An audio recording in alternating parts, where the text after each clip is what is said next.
오늘은 한 편의 현대사를 들려드리겠습니다. 북아프리카에 있는 나라 리비아의 역사인데요. 무려 42년 동안 장기 독재를 하다 파멸한 무아마르 카다피의 이야기입니다.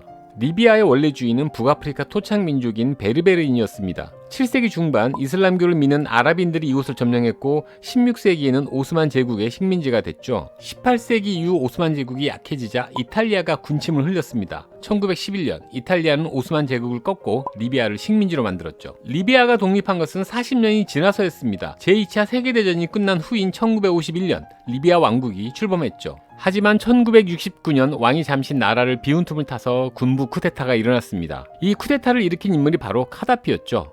그는 쿠데타에 성공한 뒤 왕정을 폐지하고 공화국을 선포했습니다. 카다피는 반미와 아랍 민족주의를 전면에 내세웠습니다. 그러니 미국이나 유럽 국가들과 사이가 좋을 리가 없겠죠. 게다가 카다피는 테러리스트에 더 가까웠습니다. 많은 테러를 주도했거나 지원했지요. 카다피가 저지른 것 중에 가장 악명 높은 테러는 페남항공 103편 폭파 사건입니다. 1988년 12월 21일 독일 프랑크푸르트를 일으켜 미국으로 향하던 여객기 페남 103편이 스코틀랜드 로커비 상공에서 폭발했죠. 이 테러로 270명이 사망했습니다.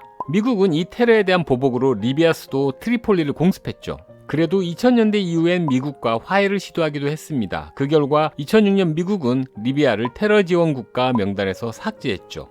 2011년 2월 리비아 제2의 도시 벵가지에서 시위가 발생했습니다. 카다피에 저항한 인권 변호사를 석방하라는 시위였는데 경찰이 발포하는 바람에 사망자가 속출했습니다. 이 시위가 신호탄이 됐습니다. 리비아 전역에서 민주주의를 요구하는 시위가 일어났죠. 카다피는 시위를 강제 진압했고 이 과정에서 1000명 정도가 사망했습니다. 시위대가 무장하면서 시민군으로 변신했고 시위는 내전으로 커졌습니다. 나토군도 시민군의 편에 서서 트리폴리를 공습했죠. 2011년 8월 21일 마침내 시민군이 수도 트리폴리에 입성했습니다. 이로써 42년의 카다피 장기 독재가 끝이 났죠. 그해 10월 20일 카다피는 은신처에서 시민군에게 사살됐습니다.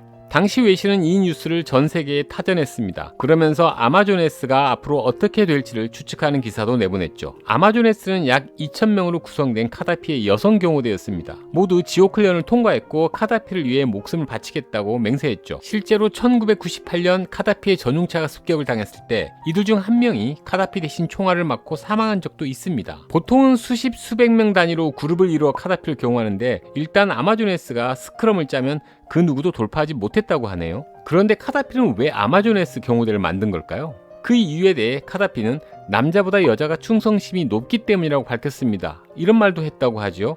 아마존에스는 여성 해방의 상징이다. 아마존에스는 그리스 신화에 나오는 여성 전사 부족의 이름입니다. 아마존은 그 전사 개인을 지칭할 때 쓰는 용어고 부족 전체를 가리킬 때는 복수형인 아마존에스라고 하죠. 카다피의 여성 경호부대 아마존에스의 명칭이 바로 이 신화에서 따온 겁니다. 신화에 따르면 아마존 전사들은 한쪽 가슴을 제거했다고 합니다. 활 시위를 당길 때 가슴에 활줄이 걸리기 때문이죠. 아마존이란 이름이 바로 이 신체 형태에서 나왔다고 하는 학자들도 있습니다. 고대 그리스어에서 에이는 없다는 뜻이고 마조스는 여성의 가슴을 뜻하는데 둘을 합치면 가슴이 없는 여자인 아마조스가 된다는 겁니다. 이 아마조스에서 아마존이 나왔다는 거죠. 아마존 여성 전사들은 이웃마을의 남자를 약탈했습니다. 아이를 낳기 위해 관계를 가진 후에는 죽이거나 버렸다고 하죠. 심지어 남자아이를 낳아도 팔다리를 잘랐다고 하네요. 정말 무시무시하죠? 물론 실제로 이런 일이 있을 수는 없겠죠. 신화 속 이야기일 뿐입니다. 남미의 아마존강 또한 이 아마존 신화에서 비롯됐습니다. 백인 탐험대가 이 강을 발견했을 때 여성 원주민들과 만났는데 탐험대는 그 여성들을 신화 속의 아마존 부족이라 생각했다고 합니다. 두려움이 만들어낸 착각 같은 거겠죠. 만약 당시에 그들이 원만하게 소통했더라면 어쩌면 아마존강은 다른 이름으로 불렸을 수도 있겠네요. 아마존 신화가 실존 모델을 바탕으로 만들어진 거라고 주장하는 이들도 있습니다. 아주 오래전 러시아 남부와 흑해 일대에서 활동했던 사르마티아라는 이란계 유목민족인데 여성 전사들이 많았다고 전해지고 있습니다. 사르마티아 여자들의 무덤에 무기가 같이 묻혀있는 경우가 많다고 하니까 전혀 근거 없는 이야기는 아닌 것 같습니다. 실제로 유목민 사회에서 여성의 지위는 상당히 강합니다. 이 사르마티아 여성 전사들의 이야기를 들은 그리스인들이 아마존 신화를 만든 건 아닐까요? 자, 리비아의 아마존에스 여성 경호대 이야기로 돌아가 볼까요? 조금 더 아마존에스의 내부를 들여다봐야 할 것 같습니다. 아마존에스 여성 경호원의 국적과 인종은 다양합니다. 프랑스 출신의 금발 미녀가 있는가 하면 흑진주에 비유되는 흑인 여성도 있죠. 경호원들은 모두 뛰어난 미모를 지니고 있었고 미혼이었습니다. 선발 과정에도 카다피가 깊숙이 개입했는데 전해진 바로는 그가 직접 모든 경호원을 일일이 선발했다고 하네요. 이 점이 좀 이상하지 않나요? 국가 원수를 밀착 경호하는 요원을 뽑는다면 경호실이 선발 업무를 담당하는 게 맞지 않을까요?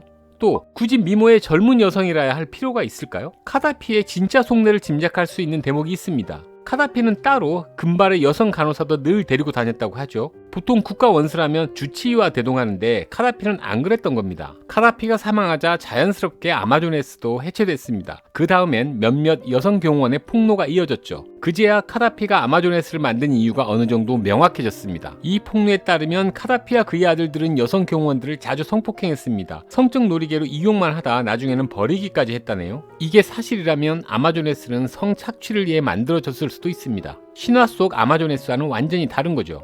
할리우드 영화 원더우먼이 신화 속 아마조네스를 모티브로 만든 건데 원더우먼이 실제 있다면 무덤에 있는 카다피를 꺼내 부관 참시했을지도 모르겠네요. 성착취는 반인륜적인 범죄라는 사실 절대 잊지 마시기 바랍니다. 카다피가 사라진 리비아는 어떤 상황일까요? 독재자를 처단했지만 리비아는 현재도 사실상 내전 상태입니다. 참으로 안타까운 일이죠. 하루빨리 혼란을 극복하기를 바랍니다.